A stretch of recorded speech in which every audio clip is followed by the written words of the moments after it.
अस्सलाम वालेकुम, नमस्ते दोस्तों। आज हम बात करने जा रहे हैं एक ऐसी रोटी के बारे में जो सिर्फ भारत में ही नहीं बल्कि पूरे दुनिया भर में मशहूर है। तो चलिए इसके इतिहास और इसे बनाने की प्रक्रिया को जानते हैं। तंदूरी नान भी एक प्रकार की रोटी है जो मैदे से बनाया जाता है। नान जो है फारसी शब्द से आया है। इसका इस्तेमाल सबसे पहले मुगल काल के दौरान शुरू हुआ।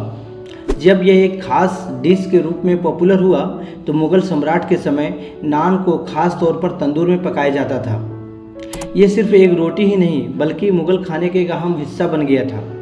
नान बनाने के लिए मैदा, दही और खमीर का इस्तेमाल होता है, लेकिन हमने अभी तक जहाँ देखा नान बनाने के लिए मैदा, दूध, नमक, चीनी का उपयोग करते हैं। कई होटलों में अंडे को भी इंक्लूड करते हैं। मैदों को अच्छे तरह से गूँथ कर कुछ समय के लिए छोड़ दिया जाता है जिससे ये सॉफ्ट और फ्लूपी बन जाए। गूँथा हुआ आटा को छोटी बॉल्स में काट कर कुछ समय के लिए छोड़ दिया जाता है जिससे मैदा ढल जाए अच्छी तरह से। फिर उन्हें बेल कर नान की शक्ल दिया जाता है। कुछ लोग नान पर अजवाइन या सेसम सीड्स भी लगाते हैं जिससे इसका स्वाद और भी बढ़ जाता है।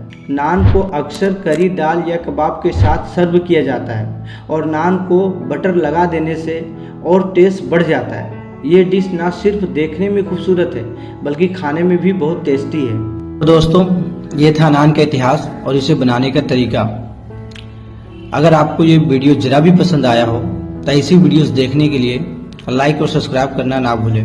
अगली बार हम और भी इंटरेस्टिंग फूड हिस्ट्री वीडियो को लेकर आएंगे।